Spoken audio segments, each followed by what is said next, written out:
tourist destinations on the African continent. This is the Africa Leadership Dialogues. I'm Julie.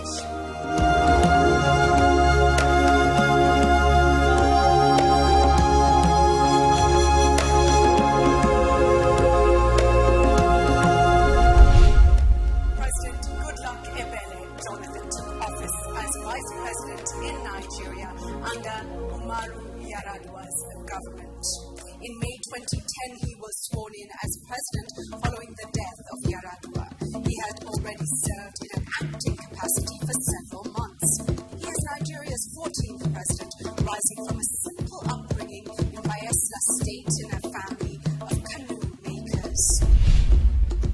Ali Bongo Ondimba took over the presidency in Gabon in June 2009 following the death of his father, Omar Bongo Ondimba, who ruled Gabon for 42 years.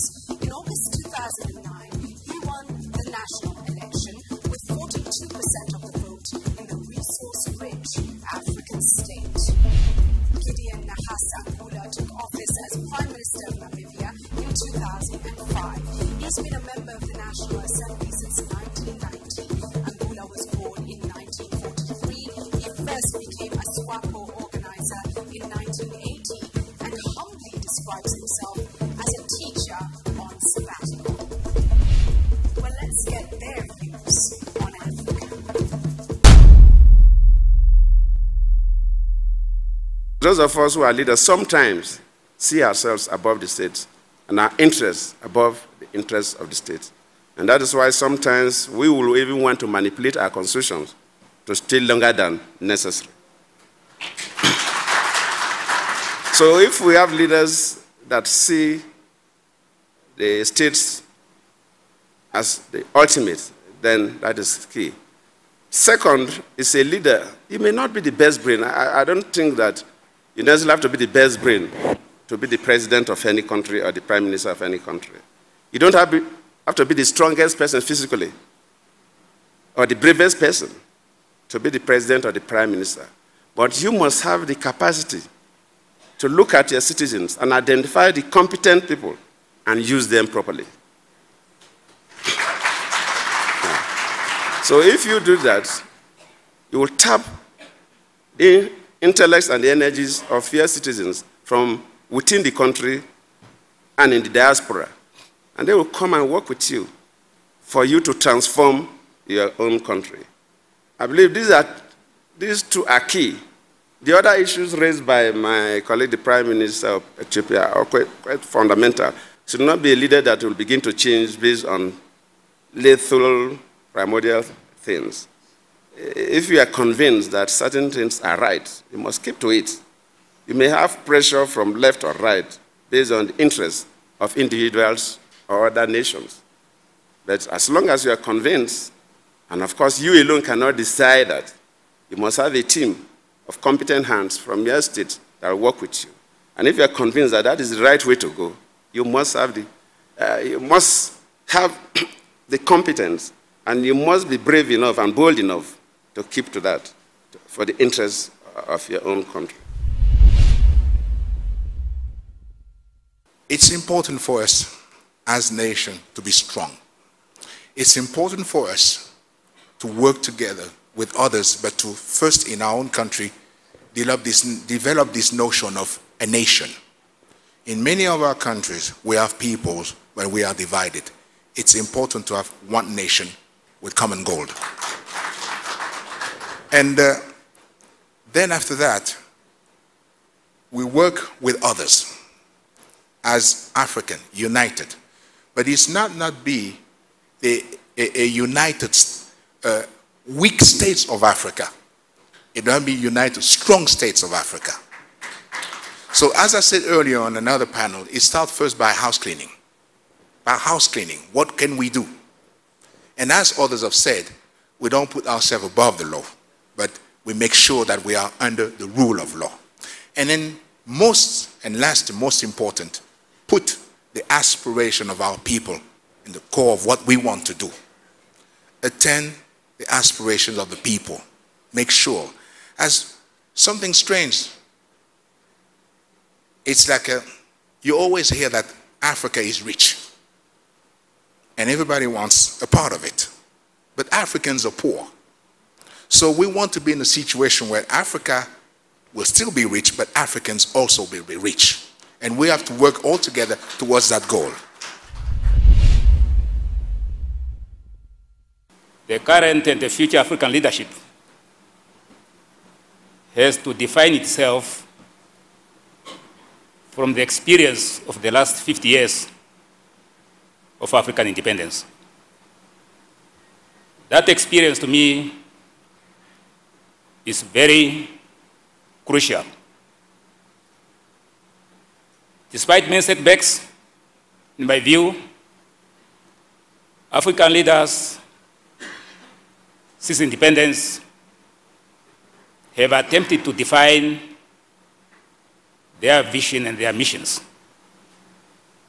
within the context of Africa and also globally. Within the context of Africa, they have tried to meet the needs of their own people under very difficult circumstances. We particularly give thanks to them, pay our gratitude to them for founding the Organization of African Unity, which has been a platform where the African leaders have been able to coordinate their policies. Now, where the challenges are actually in most of our countries are domestic challenges.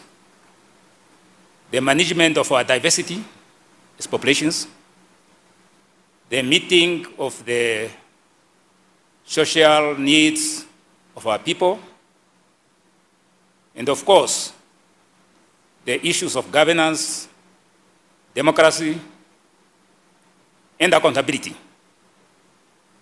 Those have been very daunting issues as far as African leadership in our own countries are concerned. However, one of the problems which is facing African leadership, and I think it will continue to face African leadership, is the fact that there are external forces which at every turn try to undermine African leadership. We are here talking about economic development, economic transformation, trade, investment, and all this. These are good notions. But we know that globally we are still struggling with basic issues. The issues of fair trade, for example, is a critical issue. Our colleagues, whatever we say in other parts of the world, I think would like to see Africa to continue to be the producer of raw materials and the importer of finished goods. I mean, the experience of the negotiations with the economic partnerships with the European Union are very instructive in this regard.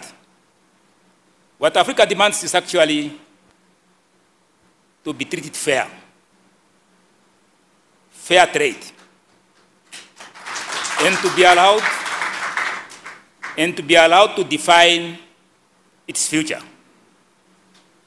I think the future of Africa now is that Africa must transform itself, especially the economy. By transformation, I'm not meaning diversification. I mean to start to add value to our raw materials so that we are not to continue to be the exporter of raw materials as it is. Right now, Honorable Brown was saying that the contribution of Africa to world trade is something like 12%. And I'm asking myself, with all the volumes of things we export, that's all what we are able to contribute. And I suspect that you are being shortchanged, really, through all sorts of mechanisms to transfer, pricing, whatnot. And I think we are not being treated fair. So if African leadership is given a chance it will emerge. Thank you. Stay with the Africa Leadership Dialogues.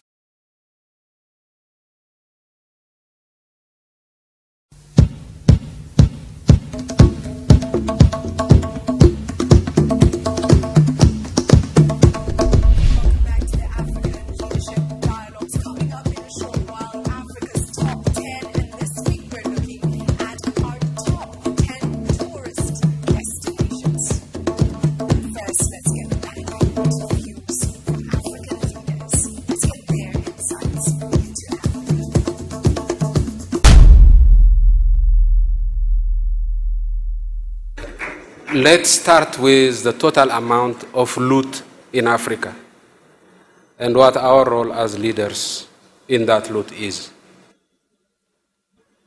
The vast majority of the loot is done by properly organized companies through all sorts of accounting gimmicks. And our role there is to be paid or unpaid facilitators.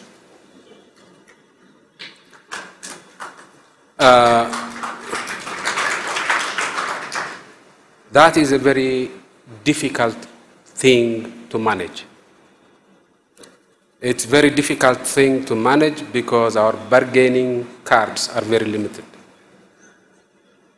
We need these companies to create jobs in order for them to come to Africa. The image is very negative, so the risk is artificially spiked. If the risk is artificially spiked, the return has to be commensurate with the risk. And so, in order for them to have extraordinary returns, it's difficult to attract them without extraordinary returns. And so sometimes we facilitate without being paid. At other times we say, okay, if your family's farm is being looted, why not join in? I think that is the most insidious form of corruption because it affects everybody, including those whose hands are not on the tills. The other form of corruption is the local type of corruption.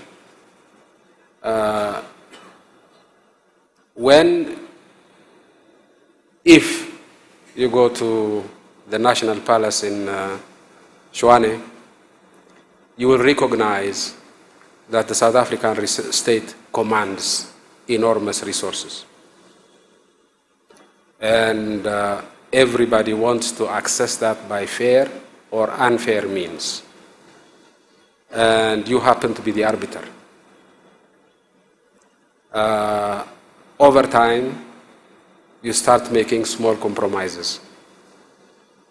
And once you are compromised, then it is a slippery slope. But these are fluffy psychological things that I'm talking about. What is the substantive political thing that creates such an environment? The one that creates such an environment is an engaged citizenry that is able to create an environment where corruption and loot cannot happen at the lower level, at the middle level, at the higher level.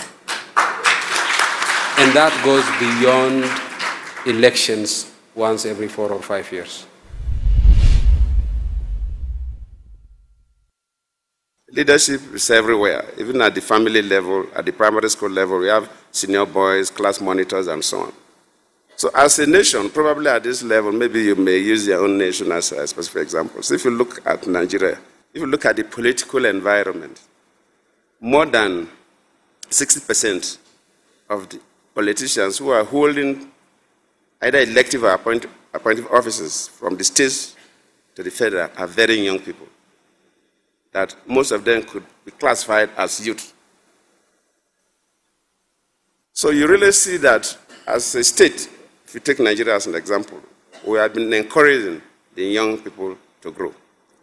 And of course, for you to also be in position to contest election, you must be fairly empowered, financially, economically.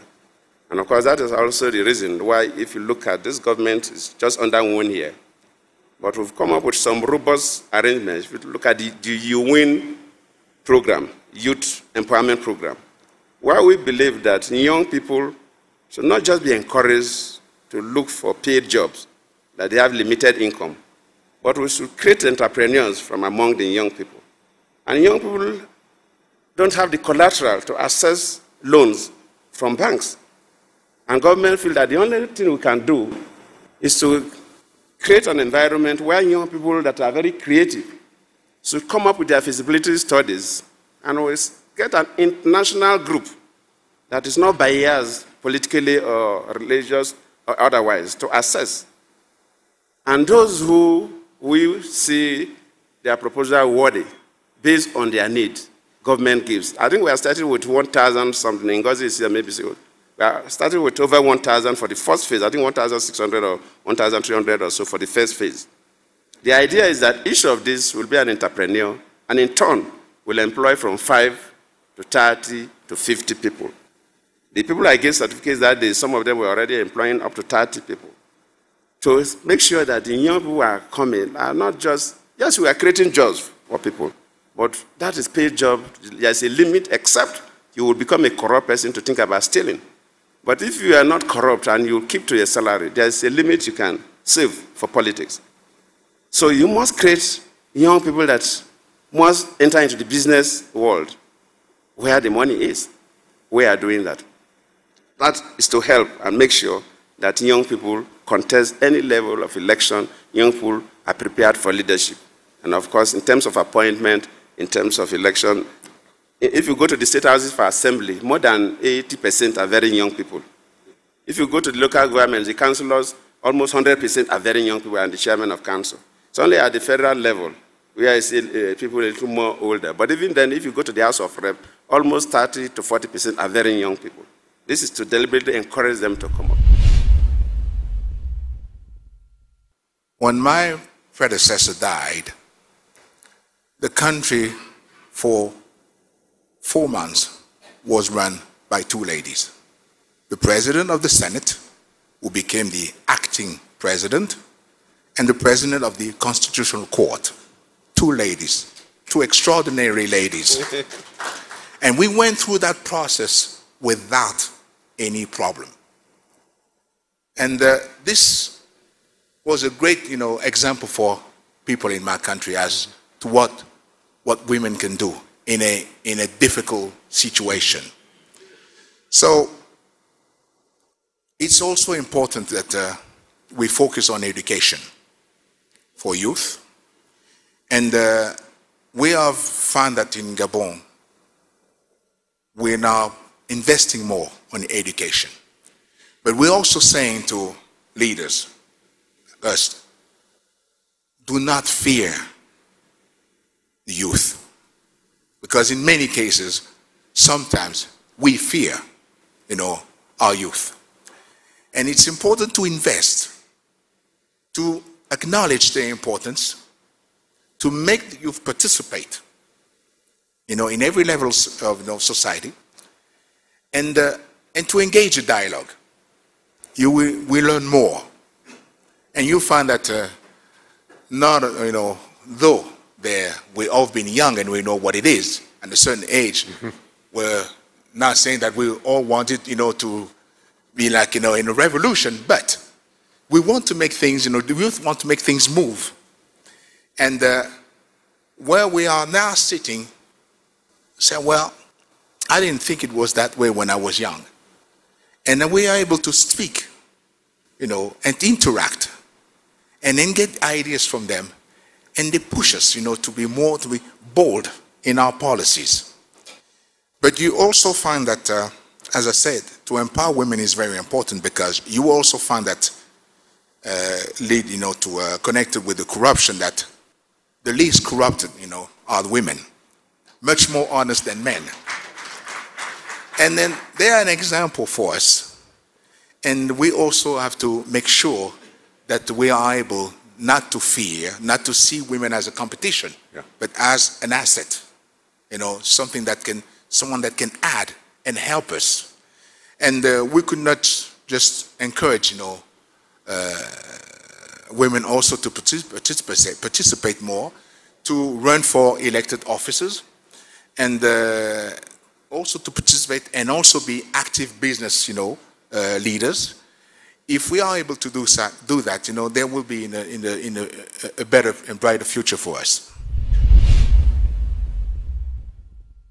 My fellow youth, I want to start by paraphrasing Frantz Fanon, whom we have well studied. Somewhere he wrote that every generation defines its mission either to fulfill it, or to betray it. That's your starting point. You must define your mission. Once you define your mission, you know where you are going. What you have to do is just to mobilize. Mobilize yourself and create a voice. I'm quite sure my senior leaders here will listen when you start to speak, because you have a voice. Use your voice. Stay with the Africa Leadership Dialogues.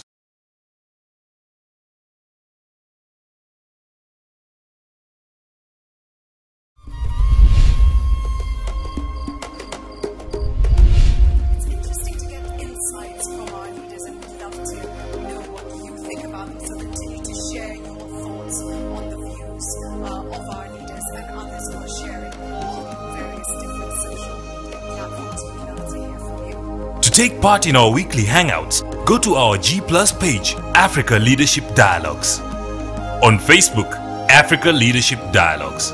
On Twitter, @AfricaLD. And now, time for Africa's Top 10. And this week we're looking at Top 10 tourist destinations. Let's take a look. Starting us off at number 10 is Zanzibar Island, located off the coast of Tanzania in the Indian Ocean. It is one of Africa's top tourist attractions because of its fascinating history and its incredible beaches. Its location has made it a natural trading center throughout its history. Tanzania's Mount Kilimanjaro comes in at number 9. Africa is known as one of the best tourist attractions for adventure travel, and what can be more adventurous than hiking up the world's tallest freestanding mountain? At number 8 is the Virunga Mountains, located along the borders of Uganda, Rwanda and the Democratic Republic of Congo. The mountains boast of around 800 mountain gorillas. 450 of the mountain gorillas inhabit an extinct volcanic region called the Virunga Range along the borders of Rwanda, Uganda and the Democratic Republic of Congo, DRC, in East Africa. The number 7 spot goes to Omo River region in Ethiopia. It's quite a fascinating destination, especially for tourists interested in African culture, with more than 50 unique tribes living in the Omo River region. The remote location, which is barely accessible by 4-wheel drive, has meant that traditional customs and beliefs are very much intact for most of these tribes. At number 6 is Marrakech in Morocco. Located on the foot of the Atlas Mountains, the imperial city of Marrakech is large, noisy, polluted and smelly. But Marrakech is also enchanting, full of history and the cultural center of Morocco. If you enjoy a daily assault on all your senses, then you'll have a lot of fun. South Africa's Cape Town comes in at number 5. Cape Town in South Africa is one of the world's most beautiful cities. When you visit Cape Town, you'll see a huge slab of sandstone, 1,086 meters high and 3 kilometers long, smack in the middle of the town. That is Table Mountain. Table Mountain's top is often shrouded in clouds, commonly known as the mountain's tablecloth. The mountain is home to more than 1,400 unique species of plants, as well as several mammals and over 100 invertebrates. Coming in at number 4 is Mali's own Djenné. Djenné is one of sub-Saharan Africa's oldest cities, founded in 800 AD. Guinea is famous for its mosques, which are made from mud and are on the UNESCO's list of World Heritage Sites, namely Guinea Mosque. Located on an island in the Niger River Delta, Guinea was a natural hub for traders who shuttled their goods between the Sahara Desert and the forests of Guinea. At number 3 is the Masai Mara National Reserve in Kenya. The Masai Mara is located in southwestern Kenya on the border of Tanzania. It is Kenya's premier wildlife park and was established in 1961 to protect wildlife from hunters. If you want to see the Big Five in one morning, Masai Mara, Kenya is the place to be. During the dry season from July to October, the wildlife spectacle is unparalleled. Coming in at number 2 are the Victoria Falls. The Victoria Falls lie in between Zambia and Zimbabwe in southern Africa. The falls are part of 2 national parks, Mosi or Atunya, meaning smoke that thunders, National Park in Zambia, and Victoria Falls National Park in Zimbabwe. The Victoria Falls are just over 1 mile wide, approximately 1.7 kilometers, and 355 feet, approximately 108 meters high. And topping the list are the pyramids and the Sphinx found in Egypt. The Great Pyramids of Giza are the last surviving members of the 7 wonders of the world. There are in fact 3 main pyramids in Giza: the Great Pyramid of Khufu or Cheops, the Pyramid of Khafre, and the smaller Pyramid of Menkaure. Each pyramid is a tomb to a different king of Egypt. In front of the pyramids lies the Sphinx or Abu al-Hol in Arabic, which means Father of Terror. Carved out of a single block of stone, this enormous cat-like sculpture has mesmerized millions of visitors.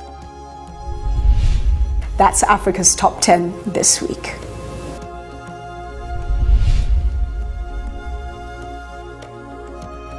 Our time is already up, and this week we end with a quote from Jomo Kenyatta, the late President of the Republic of Kenya. And in his words, "You and I must work together to develop our country, to get education for our children, to have doctors, to build roads, to improve or provide all the day-to-day essentials." Half a century later, and Africa is still struggling to get to that desired destination. We must focus